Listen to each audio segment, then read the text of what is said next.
이번 주 고1 수학 내신 마지막입니다. 그래서 정말 바로 점수로 연결되는 꿀팁만 모아왔어요. 1번 문제 빠르게 푸는 법, 찐 항등식 팁, 2차 함수 시간 단축법, 그리고 중근 항등식 문제까지. 그리고 사실 시간이 부족해서 이번 영상에 다 못 담은 꿀팁들도 많습니다.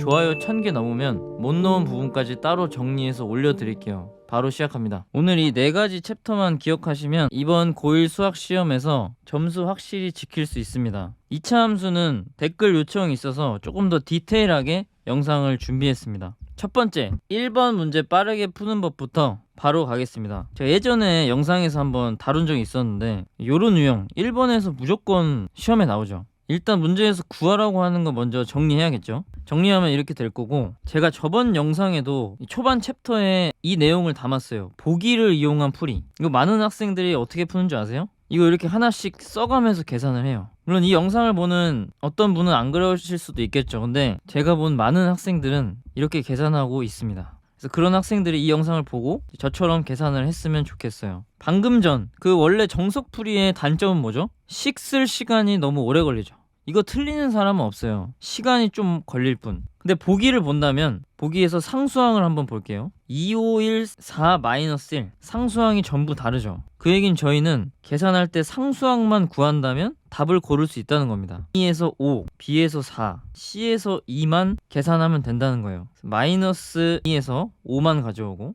B에서 4만 가져오고 C에서 2만 가져오는 겁니다. 물론 이 계산도 충분히 암산으로 할 수 있지만 시험 때 단 하나의 실수도 용납하지 않기 위해서 이렇게 써서 푸는 거 저는 추천드립니다. 하나 더 연습해 볼게요. 마찬가지로 구하는 식 먼저 정리해주고 플러스 3b죠. 그 다음에 보기를 봅니다. 보통은 원래 상수항을 구할 때가 많은데 일단 상수항부터 구해보면 3 더하기 15, 18이 되겠고, 근데 아직 답을 고를 수가 없죠. 1차항까지 계산을 해볼게요. A는 0이고 B는 1이니까 3이죠. 따라서 3번하고 넘어가시면 되겠습니다. 그래서 이런 팁도 여러분이 실제로 연습을 해보시면서 적용을 해야 아마 실전에서 사용하실 수 있을 겁니다. 자, 그 다음 두 번째 챕터, 찐 항등식 문제 팁. 제가 찐이라고 쓴 이유는 제가 최근 쇼츠 영상들에서 항등식 문제에 관해서 많이 올렸었죠. 이제 그거하고 조금 다르게 진짜 항등식 단원에서 나오는 문제들이 있어요.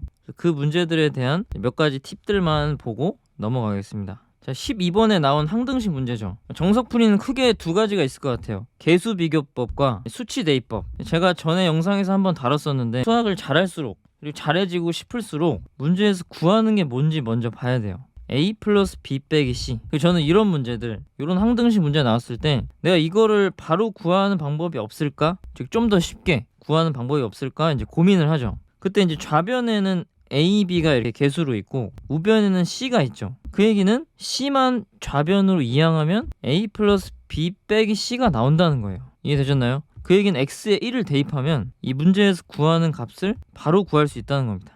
1 대입하면 좌변에 없어지고 우변도 없어져서 이렇게 되죠. 따라서 넘기면 0이다 하고 넘어갈 수 있어요. 아마 지금 이 풀이를 보고 저는 대부분 그런 생각을 할 것 같아요. 그냥 우연히 맞췄다. 근데 제 옛날 영상 보시면 이런 것도 보려고 하는 자만 볼 수 있다는 걸 아마 느끼실 수 있을 겁니다. 두 번째 문제 볼게요. 제가 유튜브에서 다른 어떤 분이 푸는 걸 봤는데 조금 복잡하게 풀더라고요. 나름 유명하신 분인데 일단 기본적인 생각부터 좀 나눠볼게요. 처음 봤을 때 이제 떠올려야 되는 풀이는 연조리제법, 그게 하나 있을 것 같고요. 그 다음에 A, B, C, D, E의 합, 저희 이런 거 구할 수 있죠. 그 다음에 또 뭐 구할 수 있을까요? 부호가 교차로 나오는 이 값도 구할 수 있죠. 어떻게? X에 2와 0을 대입하면 구할 수 있어요. 아래 거는 그냥 0 대입해서 1이겠죠. 위에 거 2 대입하면 16 플러스 4 플러스 1, 21이 나옵니다. 자, 그럼 여기서 부호가 교차된 것처럼 보이지만 A만 지금 그 규칙이 성립이 안 되죠. 근데 또 여러분이 이런 문제에서 아셔야 되는 게 보통 A나 상수항을 조금 쉽게 구할 수 있어요. A는 최고차항 개수 보면 되죠. 1이겠죠. 상수항은 X에 1 대입하면 알 수 있겠죠. 근데 지금은 상수항을 따로 구할 필요 없고 A가 1이 나오죠. 따라서 이 부분, 즉 이 부분이 계산하면 0이 된다는 걸 알 수 있어요. 근데 A가 1이었으니까 정답은 4번. 이렇게 하고 넘어가시면 이런 문제들을 조금 빨리 구할 수 있을 겁니다. 그래서 여러분이 지금 배워야 되는, 여러분께 제가 알려드리고 싶은 건 이거예요. 문제에서 구하라고 하는 걸 보고 내가 어떻게 하면 이 계산 값을 조금 더 쉽고 빠르게 구할 수 있을까, 그거에 대한 고민들을 하시다 보면 저처럼 이런 조금 더 쉬운 풀이들이 눈에 들어오게 되실 겁니다. 댓글에 이 적용 안 되는 예시들 많이 가져오시면 제가 조금 더 쉽게 구하는 방법들 나눌 수 있는 데까지 나눠보겠습니다. 근데 만약 이런 문제가 나온다면 직접 구해야겠죠. A, B, C를 뭐 각각 구하시오 하면 어쩔 수 없이 계산을 해야 되는 경우도 나올 수 있습니다. 그 다음에 또 뭐 예를 들어 아주 더러운 뭐 케이스가 있을 수 있겠죠. 뭐 7A 더하기 99B 뭐 이런 거를 만약에 낸다면 A, B, C를 따로 계산해야 되는 상황이 올 수도 있지만 이건 너무 만약이에요. 이거는 제가 시험장에서 거의 본 적도 없고, 실제로는 물어볼 수 있는 게 제가 전에도 말씀드렸지만 그 중3 영상에서 제가 이야기를 한번 했죠. 시험장에서 물어볼 수 있는 건 대부분 A, B, C 합이나 한번 이렇게 빼거나 그런 거 안에서 크게 벗어나기 힘듭니다. 그래서 저의 이런 팁이 생각보다 정말 많이 적용된다는 걸 여러분이 문제 많이 풀다 보면 알 수 있습니다. 자, 그다음 2차 함수 팁으로 넘어갈게요. 이번 영상에서는 크게 이렇게 세 가지를 준비했습니다. 사실 고1 문제로 따지면 정말 팁이 한 10개는 최소 10개 정말 많을 것 같은데 시간 관계상 요거밖에 준비하지 못한 점, 다음에는 더 최대한 많은 걸 준비하도록 시간을 좀 투자해 보겠습니다. 자, 첫 번째, 식보다는 그림이다. 이것도 이제 문제를 많이 풀어보신 분들은 공감하시는, 즉 여러분이 수학을 잘하려면 이제 해석을 할 때 이 대수적인 해석, 계산을 하는 것보단 기하적 해석, 그림으로 해석하는 게 좀 더 유리할 때가 많아요. 100%는 아닙니다. 하지만 이쪽으로 갈수록 여러분의 실력이 올라가는 건 제가 장담 드릴 수 있습니다. 자, 그래서 문제 바로 보러 갈게요. 자, 14번. 자, 일단 이런 문제 봤을 때 저희가 떠올려야 되는 게 있어요. 저번 영상처럼 이 옳은 것은 옳지 않은 것은을 물어봤을 때 이 선생님의 의도는 뭐다? 여러분의 시간을 끌기 위해서 이런 문제를 냈을 겁니다. 물론 겉으로 포장된 의도는 그거죠. 개념을 확인하기 위한 의도. 하지만 이 출제 의도를 조금 더 파악하다 보면, 제가 저번에 말씀드렸죠. 저는 4, 5, 3, 1, 2 번호 순서대로 보기를 본다. 가족권 정말 중요하죠. 2차 함수는 축에 대해 대칭이기 때문에 제가 지금 아래로 볼록만 그려볼게요. 이 마이너스 1과 5에서 함수값이 같다면 그 가운데 대칭축이 마이너스 1과 5의 중간, 즉 두 개 더해서 가운데 나누면 되겠죠. 마이너스 1과 5의 평균인 2가 대칭축이 된다는 겁니다. 자, 그 다음에 이제 많은 친구들이 이제 놓칠 수 있는 게 2차 함수, 즉 제가 아까 말씀드렸죠. 식보다는 그림이다. 그림으로 해석할 때 2차 함수에 대한 정보가 아무것도 안 나와 있기 때문에 기본적으로 최고차항 계수, 즉 아래로 볼록인지 위로 볼록인지 모르기 때문에 경우를 나눠야 된다. 이 생각이 이런 문제 푸는 제일 기본적인 접근이 됩니다. 여기서도 마찬가지로 축은 2겠죠. 그 다음에 3부터 6까지의 최대값은 이 축의 오른쪽이죠. 그때 3이 최대라 했기 때문에 아래로 볼록이 안 되고 위로 볼록이 될 수밖에 없어요. 그림 보시면 아시죠? 자, 그래서 4번 딱 읽고 위로 볼록이다 체크하시고 넘어가시면 됩니다. 비슷한 문제 한번 볼게요. 자, 가족권을 굳이 수식으로 표현하자면 이거죠. 마이너스 3과 1에서 x축과 만난다.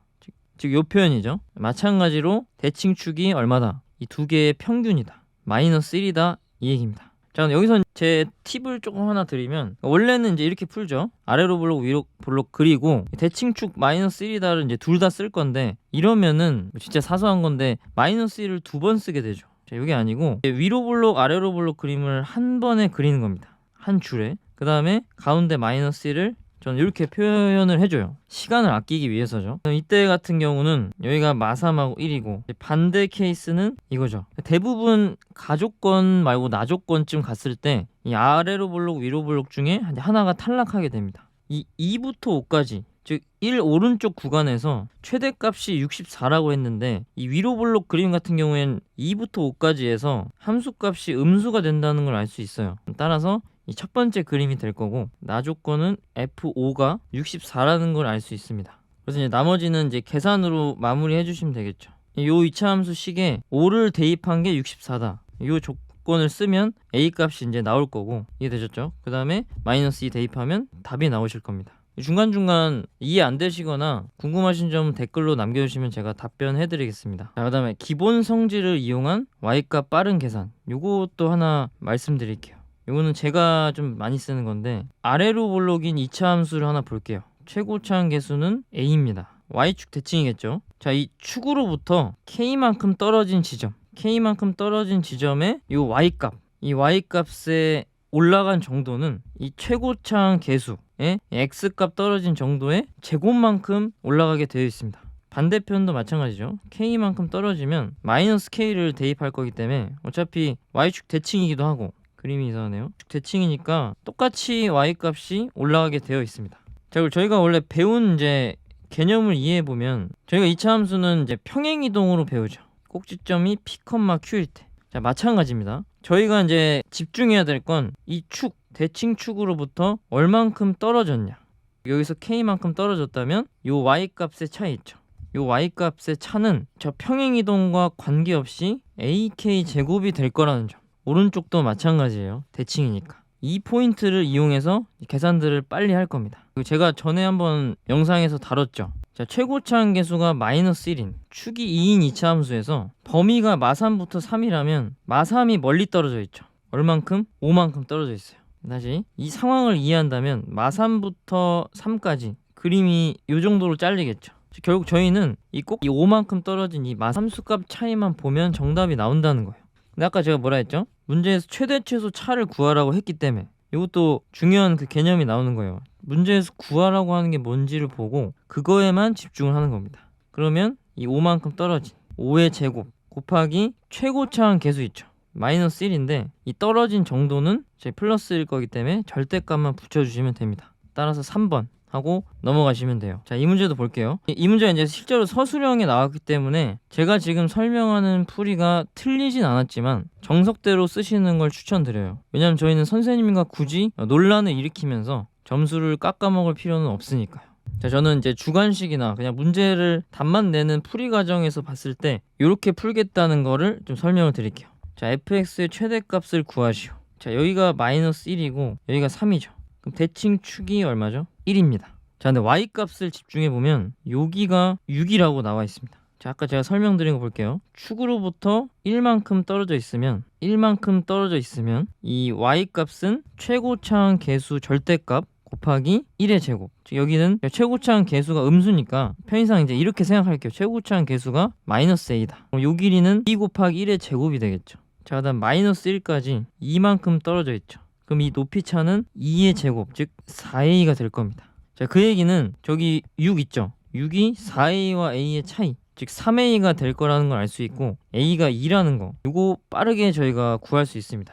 자, 그럼 최대값은 6에서 a를 더한 8이 되겠죠. 자, 그다음 이 두 번째 유형 많이 나올 텐데 원래는 a, b가 저 곡선 위에 점이기 때문에 대입해서 관계식을 구하고 그 다음에 문자를 하나 줄이면서 얘를 어떤 하나의 2차식으로 만들게 될 겁니다. 그 다음 a부터 c까지 움직인다 했기 때문에 문제에서 a의 범위가 생길 거예요. 마이너스 1부터 3이겠죠. 그 범위에서 그 2차식의 최대 최소를 구해주면 됩니다. 자, 근데 이거를 좀 빨리 구하는 방법이 있어요. 자, 2a 플러스 2b 있죠. 저희가 구하는 식. 얘를 제가 k라고 한번 더 볼게요. k는 여기서 상수입니다. 어떤 값. 자, 근데 a, b가 지금 x, y 좌표이기 때문에 얘를 마치 이제 1차 함수처럼 볼 수 있어요. 그러면 기울기가 마이너스 4인 어떤 직선으로 볼 수 있습니다. 그리고 그때 k 값은 여기서 이제 y절편으로 우리가 해석할 수가 있어요. 예를 들어 이런 거죠. a점을 지나면서 이거 좀 다 지워볼게요. a점을 지나면서 기울기가 마이너스 4인 직선, 그 직선이 y축과 만나는 이 y절편이 2k가 된다는 거예요.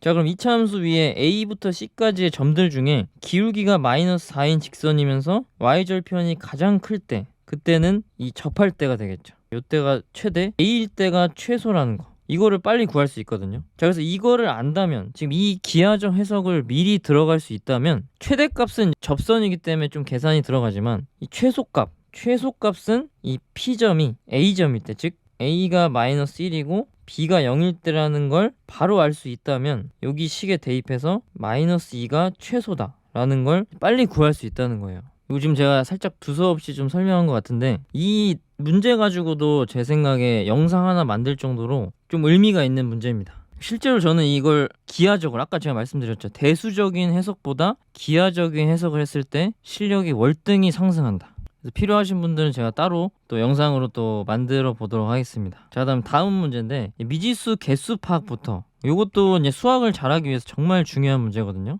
문제를 풀 때 미지수가 몇 개냐, 그 다음에 또 저희한테 필요한 게 뭐냐면 식이 몇 개냐, 요거거든요. 미지수가 3개인데 식이 3개 나왔다, 문제 끝난 겁니다. 자, 한번 볼게요. 어떤 fx가 이런 식을 만족한대요. 요거에 대해서만 좀 설명드릴게요. 일단 여기서 fx가 2차 식이 아니라면 모순이 된다는 그런 것들은 이제 머릿속에서 해결이 충분히 될 수 있다 생각해요. 3차 식이면 우변이 2차 식이 나올 수가 없거든요. 자, 그 얘기는 fx의 미지수 2차 식이기 때문에 a, b, c를 구해낸다면 fx를 알 수 있다는 겁니다. 자, 사실 이 식을 보자마자 저는 그 생각이 들었어요. f-x도 저희가 뭐 할 수 있죠? 식을 그냥 쓸 수 있죠. -x 대입해서. 그리고 우변의 이 식을 보면 이 식이 문제에서 모든 실수, 즉 항등식으로 주어졌기 때문에 개수 비교를 하면 바로 구할 수 있다. 그게 저의 첫 번째 사실 발상입니다. 물론 두 번째 이 정석풀이에 대한 발상도 있어요. 저 식에 x 대신에 -x를 넣어서 식을 연립해서 fx를 바로 구하는 그 방법도 있거든요. 제 생각에는 첫 번째 풀이가 좀 더 빠를 걸로 보입니다. 그래서 여러분이 하셔야 되는 건 여러 가지 풀이들을 배울 수 있으면 최대한 배우고 실전에서 뭐가 더 빠른지까지 익혀두시면 보통 친구들한테 이제 지기 힘들겠죠. 그래서 마지막에 이제 gx를 구해낸다면 이 식이 실근을 갖도록, 즉 마지막은 판별식이 0 이상이다로 끝내주시면 되겠습니다. 마지막 팁으로 이제 마무리 해볼게요. 자, 이것도 제가 영상에서 예전에 다뤘는데, 자, 이게 중근을 가질 때 판별식 쓰겠죠. 짝수 판별식 안 쓰는 친구들도 있을 거고 대부분 이렇게 쓸 거예요. b'제곱 마이너스 ac. 제가 이제 하나 발견한 건 이거예요. 결국에 이거를 풀 건데 이것도 전개해서 A로 묶고 0, 0이다 이렇게 풀 거거든요. 근데 그게 아니고 이것도 이제 발상의 전환인데 이걸 그냥 는 0이 아니라 는으로 볼 수 있다면 이 A, B가 정말 쉽게 구해지거든요. 그리고 이게 이제 한번 보이면 전 이 글씨 쓰는 시간도 좀 아깝다고 생각하거든요. 여기서 이 k 플러스 a 제곱이 요거다 하면 뭐가 나오죠? a-1, b1 이렇게 해서 넘어갈 수 있다는 거예요. 자, 그 다음 것도 한번 연습해 볼게요. 자, 얘는 이제 짝수 판별식이 안 되죠. 근데 이제 제가 본 건 뭐냐면 한 번만 말씀드릴게요. 정석으로 써보겠습니다. b제곱, 이것도 이제 보기 좋게 순서 바로 바꿔주는 센스. 또 마이너스로 쓰지 않고 이렇게 한번 썼다고 이제 가정을 해볼게요. 자, 좌변이 완전제곱식이죠. 우변이 완전제곱식이 돼야겠죠. 즉 b는 1, k는 4가 튀어나오려면 2가 되면서 튀어나와야 된다는 걸 알 수가 있다는 겁니다. 되셨나요? 그리고 이제 요 과정들, 문제들이 대부분 이 위에 거 아니면 아래 거처럼 나올 거거든요. 10번에 자주 나오네요. 제가 실제 시험에서 가져온 겁니다. 아까처럼 요거 제곱은 요거다라고 볼 때 제가 방금 보여드린 건 완전제곱식이다를 이용한 전개해서 하는 게 아니고 바로 여기가 1인 걸 볼 수가 있고요. 오른쪽도 여기서 2라는 걸 볼 수 있게 연습해 주시면 좀 더 좋을 것 같아요. 오늘 알려드린 것만 잘 기억하고 가셔도 이번 고1 수학 내신은 훨씬 수월할 겁니다. 말씀드린 것처럼 사실 이번 영상에 담지 못한 꿀팁이 훨씬 많아요. 좋아요 1000개 넘으면 추가 꿀팁 영상 준비해서 다시 돌아오겠습니다. 댓글로 어려웠던 문제나 추가로 다뤄줬으면 하는 부분도 남겨주세요. 빠른 수학이었습니다. 마지막까지 힘내세요.